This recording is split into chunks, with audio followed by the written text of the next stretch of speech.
Well, hello guys, welcome back to my channel. Thank you so much for coming back.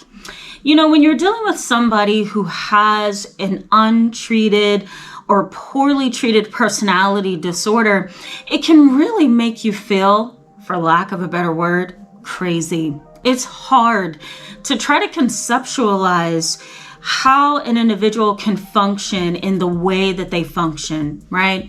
So let's say, for example, you have a parent, which is what we're going to talk about in this video, who has untreated or poorly treated borderline personality disorder. And it's really hard for you not only to connect with them, but to communicate with them. You may find yourself struggling to make a relationship work. You're not quite sure what you're saying or what you're doing that's wrong. And sometimes these very parents, whether it's a mother or father with this particular disorder, they can make it seem as if you are the problem no matter what they do to you or say to you. It has you questioning and doubting and wondering and thinking and overthinking. It is difficult. So in today's video, I'm going to be highlighting what a borderline personality disorder may look like in your parent. I know it's really hard for some of us to label and characterize our parents, so this particular video is going to do that. But first, let me introduce myself. My name is Tamara, in case you are new, and I'm an internationally and board certified trauma therapist. I'm licensed in mental health, and I specialize in treating children, teens, and families, as well as adults who are dealing with trauma. Let's jump in. So let me put out a disclaimer. I in no way want this video to come across as if I am pointing fingers or being judgmental, or I am trying to categorize a very different and multi-dimensional population of people. That is not the intent of this video. This video really focuses on a narrow group of parents, male or female, mother, father, who, have either been poorly treated for borderline personality traits, or they haven't been treated at all. And these particular traits create the issue in the relationship between the parent and the child. So let's just jump into this, okay? So, the description that I gave you at the beginning of the video, I hope that kind of categorized and summed up for you maybe what you've been dealing with. People with borderline personality disorder really have stormy relationships, and it really doesn't matter if it's a romantic relationship, a parent-child relationship, a boss and employee relationship. They have stormy relationships. One of the reasons why is because they tend to feel emotions more intensely than the rest of us. Sometimes those intense emotions are exaggerated by negative thoughts and negative beliefs. Sometimes those intense emotions are exaggerated by the circumstances surrounding the emotion. Sometimes the exaggerated emotional responses or the intense emotions are the result of their own negative self-talk and their own self-esteem issues and relationship challenges. So there's a lot of dynamic at play when, you're communicating with somebody that has borderline personality disorder. You may be the kind of adult child that feels you haven't said anything or done anything so terrible to your parent for them to want to walk away from you and slam the door, right? But it may be that way because your parent is overly sensitive to you. They experience emotions more intensely, and sometimes they catastrophize their emotions and the situation. And so that can make it really difficult to manage and deal with and maintain a relationship with that parent that has borderline personality disorder. So what are some other things that they may do? Well, the number one thing that I deal with when I am, when people are consulting with me or when I'm doing psychotherapy with these kind of parents, is I often highlight what's known as splitting. So splitting is basically this. You take one person, okay, in a situation. You really like them. And, you really start to almost idolize them, okay? Your idea of them is almost powerful and special and maybe slightly overly grandiose, if you will. And that person may disappoint the parent. Okay, let's say that this is you. You were the best child in the world until you went and got married, until you failed that test, until you dropped out of college, until you started dating that man or that woman, or until you got married to that person, until you had children, right? The individual who splits, okay, may take the idolized version of you and compare it to somebody else. I've actually had this done to me many years ago when I worked with people with borderline personality disorder. And what would happen is the client loved their doctor. Okay, they loved the psychotherapist they were with, the psychiatrist, whoever. Something that psychiatrist did or said really offended them. They took it personal. They were almost wounded by what was said, even though the intent behind what was said wasn't terrible, you know? And so they left that doctor, that psychiatrist, that psychotherapist, and they came to me. What do they do when they sit in front of me for the first session? Oh my God, you are the best therapist in the world. I love the way you ask me questions.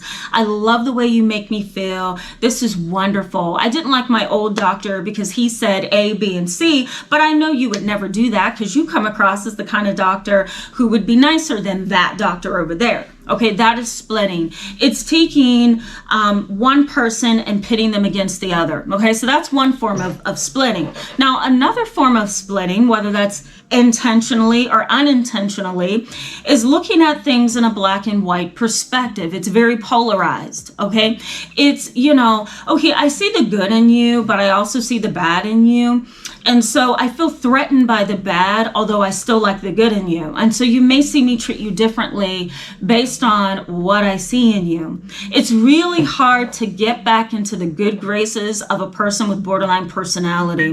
And it's even more complicated when it's your parent, right? They love you, and you do something that displeases them, and boom, you're now the person in the family that's the black sheep, that's really embarrassing, that has destroyed everything, okay? And it may feel like this parent is exaggerating what you've done as well. Okay, so that is splitting. That's something that you're likely to see quite a bit. It's a characteristic of the personality disorder.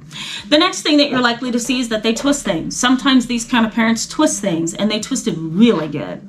Now, let me give you an example of this. So you may be the son of a mother who has borderline personality disorder. You say to your mom, I want you to date, and I want you to get out there, and I want you to be happy. Dad has passed away, and it's been 12 years since you've let somebody else into your heart. I know somebody at my job. I want to set you up. I just want you to be happy. Are you willing to go on a date with him? And the mother may sit there for a while. Your mother may sit there for a while and ponder it. She may even give it a shot. If it doesn't work out, or somehow she's in a bad mood that day, or she takes that as a negative from you, okay? She may twist it and say something like, are you trying to say I'm lazy? Are you trying to say that I need to get off my bum and do things? Are you trying to say that I need to do something with my life? Are you trying to say I'm lazy? How dare you? I've raised you, and I've raised you for many years, and I've been doing a lot to help you in life. Don't try to tell me I'm lazy. And it'll go on and on and on from there, okay? Now, I've seen some really good parents who do things like that, and that is totally fine. I understand that. But somebody who has borderline personality disorder, who twists things, they will take something small, and if they can find some kind of negativity in that, they will twist it and make it look like you are the problem, like you are implying something that you should not be implying. And sometimes that happens in psychotherapy with them as well. And it really takes some skill from the psychotherapist to say, no, that's not what I meant. And I think you know what I meant. I think, you're deflecting. And I think that you are trying to minimize what I am saying. And you're trying to turn it into a slight because that's what you always have done. It's safe, right? And so you have to have skill to be able to maneuver that. But for those of you who have parents like this, you might just blow up and get upset and really feel like your parents trying to pick a fight with you. So twisting things is a number one thing that some individuals with BPD do very well. Okay. The next thing is inflated sense of self-importance. Some of these parents just feel like they are so important that you're not to get upset with them. You're not to move out of the house. You're not to get married or, develop your own sense of independence, right? They are so wonderful that, you are the only one in their world, and they should be the only one in your world. These kind of parents are really emotionally wounded, and you provide a sense of security for this particular parent, you know? And so for you to want to go somewhere else and kind of develop your own life and independence, or, you know, for you to get upset at something they did, that's a huge slight. Don't ever do it again, right? And they can hold that against you for a very long time and not want to forgive you for that. They may actually bring it up repeatedly over and over as you clash and continue to clash in life. It's a normal thing to clash with your parents. It's not normal to hurt them and disrespect and disregard them. But it is normal to disagree and to have some friction. But these kind of parents are so emotionally sensitive, they're going to relate to you as if you have scarred them forever. Okay? The next thing is playing the victim, and it's pretty much, you know, in relation to what I just said. You know, if you scar them, they're gonna think that you have scarred them forever, for good, and it's gonna be really hard for you to maneuver out of that. The next thing is catastrophizing. I said it a little bit ago. They catastrophize things, and sometimes it's intentional to manipulate and get attention, and other times it's not intentional. They just don't have self-awareness, and they can't see what they're doing to hurt the relationship, right?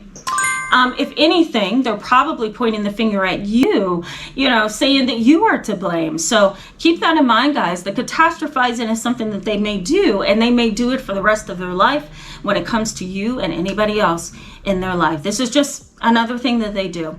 Generalizing. You weren't good to me 2 years ago. What makes you think that I'm going to trust you're going to be good to me now, right? Generalizing. Your sister did this to me. Why won't you? Generalizing.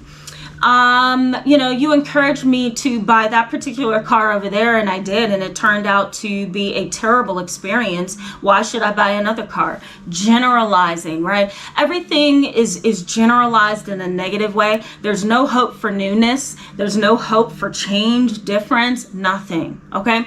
So generalizing. The next thing and the last thing is the world is against me mentality. And while we all can kind of have that mentality, I've had that myself at one point developing as a young adult. And I have had close people to me also kind of have that mindset. And I think we can have that mindset in today's world more than ever before. Even though that can happen, and even though you may have thought this yourself, the person or the parent with borderline personality disorder tends to take this mindset in a way that causes them to isolate, withdraw, and avoid. And so the world is against me mentality kind of shields them and protects them from having to be accountable, from having to be engaged, from having to take responsibility for something. It kind of keeps them secluded from having to experience the ups and downs of a real relationship, right? Anytime, you know, we are in a relationship with somebody else, we're going to experience something, right? Relationships have a way of pulling us into things that maybe we don't want to be involved in. Arguments and confrontations, feelings of uncertainty, feelings of abandonment, whatever the case may be. But when you have the mindset of the world is against me, then you don't give relationships a chance. And it can be a defense mechanism that is used to kind of keep that person from being held accountable, or to keep that person from having to be the parent that they need to be. Okay, I know this is tough, guys. Go ahead and hit that subscribe button if you want to stick around and continue watching these kind of videos on my channel. I'm going to give you some tips in the next video on how to manage this. I'll see you then. Bye-bye.